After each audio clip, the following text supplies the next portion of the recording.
시청자 여러분 안녕하십니까? 익산시정 뉴스입니다. 익산시가 제3차 문화도시에 최종 선정됐습니다. 대한민국 법정 문화도시로 지정됨에 따라 내년부터 5년간 국비 등 200억 원을 투입해 다양한 문화도시 사업을 추진하게 됩니다. 익산시는 특색 있는 지역 문화자원을 활용해 관광 경쟁력을 더욱 끌어올릴 계획입니다. 익산시가 정부로부터 법정 문화도시로 선정됐습니다. 문체부는 1년간의 예비사업 기간을 거쳐 공모에 참여한 전국 16개 지자체를 평가해 익산 등 6곳을 제3차 법정문화도시로 지정했습니다. 앞으로 법정문화도시는 지역 문화자원을 활용해 지역민의 문화 창조력을 강화하게 됩니다. 이에 따라 내년부터 5년간 국비 등 200억 원이 투입돼 다양한 문화도시 사업이 추진됩니다. 익산시는 법정문화도시로서 4개 방향, 12개 전략사업으로 구성된 세부 계획을 추진하게 됩니다. 익산시 문화도시 조성은 도시와 역사의 재인식과 시민주체 플랫폼 구축, 보성문화도시 구축 등 4개 방향으로 진행됩니다. 또 익산학 시민문화학교 운영과 문화도시 3355 운영, 문화마을 2구 조성, 보석공방 프로젝트 등 12개 전략사업이 추진됩니다. 자원인 세계유산과 철도, 보석 등을 활용해서 특색 있는 역사문화 콘텐츠로 발전시켜 나갈 예정입니다. 문화도시를 성공적으로 추진해서 주민들의 삶의 질을 개선하고 지역 문화를 획기적으로 발전시켜 나가겠습니다. 익산시는 제3차 법정문화도시로 선정받기까지 치열한 경쟁을 펼쳤습니다. 지난해 말 예비문화도시로 지정되면서 문화도시 시민추진단 운영 등 10개의 연계사업을 추진했습니다. 또 역대 가장 많은 지자체가 경쟁하는 만큼 정치권은 정부 설득 작업에 나서는 등 효율적인 대응을 펼쳤습니다. 문화도시 지정을 통해 우리 익산이 백제왕도의 이름에 걸맞는 도시로 거듭나고 명품 관광도시로 성장할 것입니다. 정부가 지난 2019년부터 선정해온 법정문화도시, 익산시가 제3차 법정문화도시에 이름을 올리면서 전국 18개 문화도시와 어깨를 나란히 하게 됐습니다. 성지 포장산업이 익산 제4 일반산업단지에 공장을 건립합니다. 성지 포장산업은 지난 24일 익산시와 투자협약을 맺고 익산 제4 일반산단 13,223제곱미터 부지에 2023년까지 총 35억 원을 들여 공장을 짓게 됩니다. 성지 포장산업은 농산물, 공산품 등 제품의 포장 상자를 생산하는 기업으로 코로나19로 인해 수요가 확대돼 공장을 확장 이전하게 됐습니다. 전북개발공사가 부송 사지구 도시개발 사업을 본격 추진합니다. 전북개발공사는 도시개발을 위해 토지 소유자와 감정평가사 등 15명 안팎의 토지평가협의회를 구성합니다. 협의회는 환지 계획 수립을 위한 토지 가격과 청산금 감정평가 금액 등을 심의합니다. 환지 방식의 부송 4지구 도시개발 사업은 부송동 29만 제곱미터 면적을 주거용지와 상업용지 등으로 개발하며 내년 3월 착공할 전망입니다.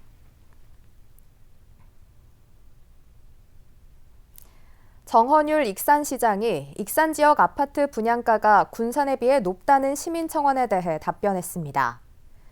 정 시장은 공식 답변에서 아파트 분양가는 입지 외 주거 환경, 생활 인프라 등 주변 여건에 영향을 받는다며 분양가 심사위원회 자문을 받아 현실성 있는 분양가를 권고하고 최종 승인하겠다고 덧붙였습니다. 또 공동주택 총량 관리제를 시행해 무분별한 난개발을 방지하고 내년에는 전문 용역을 진행해 도시 주거 환경 기본 계획을 수립하겠다고 밝혔습니다. 내년도 익산 다이로움이 3천억 원 규모로 발행됩니다. 시는 내년 상반기까지 20% 인센티브를 주고 보유 한도를 150만 원으로 낮춰 더 많은 시민들이 사용하도록 했습니다. 지난해 1월 출시된 익산 다이로움. 올해 시민들이 선정한 익산시 10대 공감 정책에서 1위를 차지하고 시민 정책 만족도 조사에서 93.2%를 기록하는 등 시민들에게 큰 인기를 끌고 있습니다. 12월 현재 다이로움 가입자는 13만 명이 넘어 익산 시민 2명 가운데 1명이 이용하고 있는 것으로 나타났습니다. 지역 소상공인들 역시 다이로움에 만족하고 있습니다. 네, 매출이 좀 는 것 같고요. 카드 이렇게 결제를 하다 보면 60% 이상은 다이로움 카드로 결제하고 있어요. 익산시는 내년도 다이로움 발행액을 3천억 규모로 책정했습니다. 다이로움을 통한 소비 촉진 효과를 얻기 위해 다이로움 충전 시 10%를 추가로 적립해주고 충전금 사용 시 10%를 돌려주는 페이백을 상반기까지 지원하기로 했습니다. 또 보유 한도를 300만 원에서 150만 원으로 조정했습니다. 그 카드 사용이 소상공인들 위주로 가맹점이 이루어져 있기 때문에 소상공인들한테는 굉장히 큰 도움이 되고 있습니다. 이 다이로움 카드로 인해서 그나마 익산시에서는 익산시 소상공인들은 좋은 반응을 보이고 있습니다. 시는 일부 업체들로 소비가 쏠리는 현상을 막기 위해 매출이 높은 업체에 대해서는 페이백을 해주지 않기로 했습니다. 상위 매출 업체 50곳에 대해서는 페이백 대상에서 제외했습니다. 소상공인 보호와 골목상권 활성화라는 본래 취지를 살릴 수 있도록 소비 분산 방안을 마련한 겁니다. 실질적으로 저희가 이제 소비 쏠림 현상을 이게 정기적으로 보고 모니터링하고 있는데요. 그 소비 촉진 지원금을 주지 않더라도 그 어느 정도 효과가 있다고 저희가 생각을 하고 있습니다. 지난해 도입 이후 시민들과 소상공인들에게 인기를 끌고 있는 익산 다이로움. 내년에도 지역 상권과 경제 활성화에 도움이 될지 주목됩니다. 내년에 익산형 택시 공공호출 앱이 개발됩니다. 장경호 의원은 제239회 익산시의회 정례회를 통해 택시 공공호출 앱 개발 예산으로 2억 원이 확보됐다고 밝혔습니다. 익산형 택시 공공호출 앱은 지역 화폐인 다이로움 카드 자동 결제 시스템과 현재 활용 중인 전화 호출을 연계한 방식이 적용됩니다. 내년 중에 개발이 완료되면 시중에 보급될 예정입니다. 익산 마을 전자상거래가 올해 매출 30억 원을 달성했습니다. 익산시에 따르면 마을 전자상거래 입점 농가는 현재 600개까지 늘었습니다. 지난 2019년부터 운영된 마을 전자상거래는 농업 경영체로 등록된 농가라면 언제든지 입점을 할 수 있으며 택배비와 수수료 등을 익산시로부터 지원받을 수 있습니다. 또 익산몰뿐만 아니라 인터넷 대형 오픈마켓을 통해 전국 판매가 가능합니다.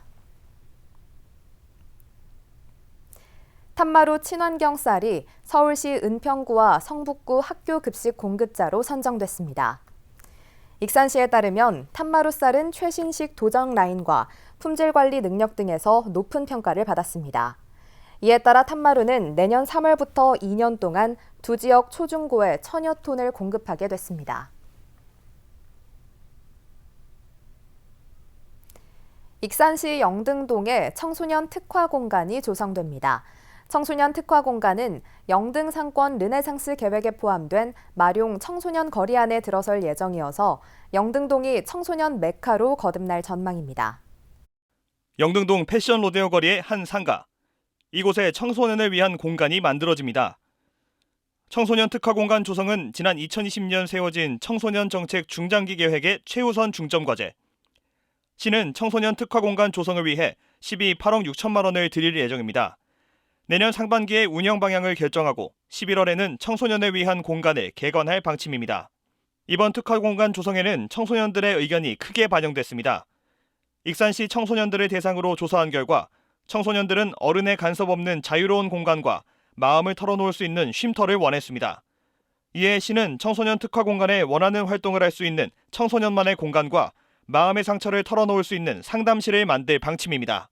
어른들의 지시나 간섭 없이 스스로 개입하고 그들이 직접 참여하며 진로와도 자연스럽게 연계될 수 있고 지역사회와 청소년이 서로 교류하며 성장하는 공간이 될 것입니다. 시민단체들은 익산시의 청소년 특화 공간 조성에 긍정적인 평가를 내렸습니다.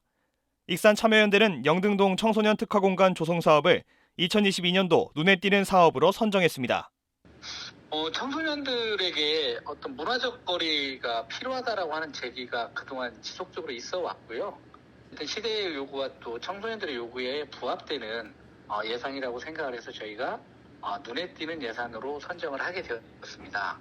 청소년 특화 공간과 청소년 거리가 함께 들어설 영등동이 청소년들의 메카가 될 것으로 기대됩니다. 익산시가 시내버스 지선제와 간선제를 도입합니다. 익산시는 지난 23일 대중교통 운영체계 개편 용역 최종 보고회를 갖고 내년 7월부터 지간선제를 운행하기로 했습니다. 이에 따라 마을버스가 운행되는 농촌 지역은 출퇴근 시간대 노선을 통해 운행하고 나머지 시간은 콜버스 방식으로 운영하게 됩니다. 시는 시내버스 지간선제가 도입되면 재정 부담이 줄어들고 농촌 주민의 편의가 높아질 것으로 보고 있습니다.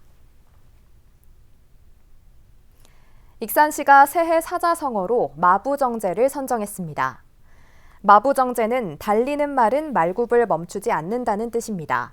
익산시는 지난 성과에 안주하지 않고 내년에도 익산의 미래 발전에 더욱 정진하겠다는 의지를 담았다고 설명했습니다.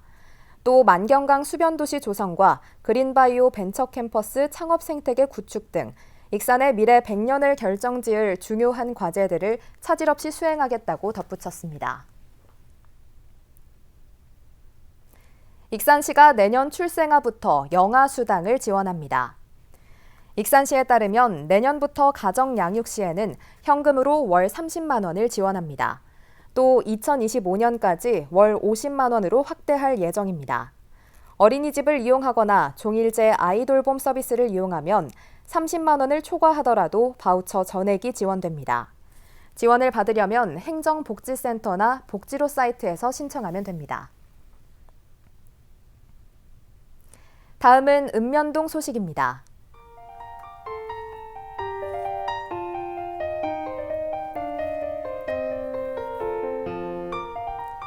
익산 오산면 주민자치위원회가 행정복지센터에 성금 200만 원을 기탁했습니다. 이날 기탁된 성금은 사회복지 공동모금회를 통해 관내 어려운 이웃들에게 전달될 예정입니다.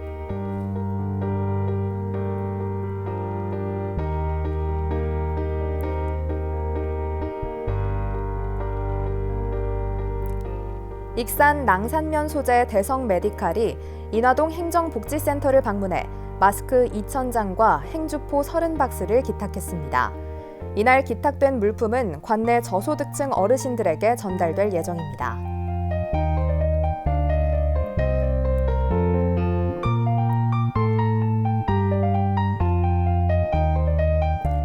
익산 용동면 이장협의회가 동짓날과 성탄절을 맞아 관내 만 80세 이상 어르신 250여 명을 대상으로 팥시루떡과 양말을 전달했습니다.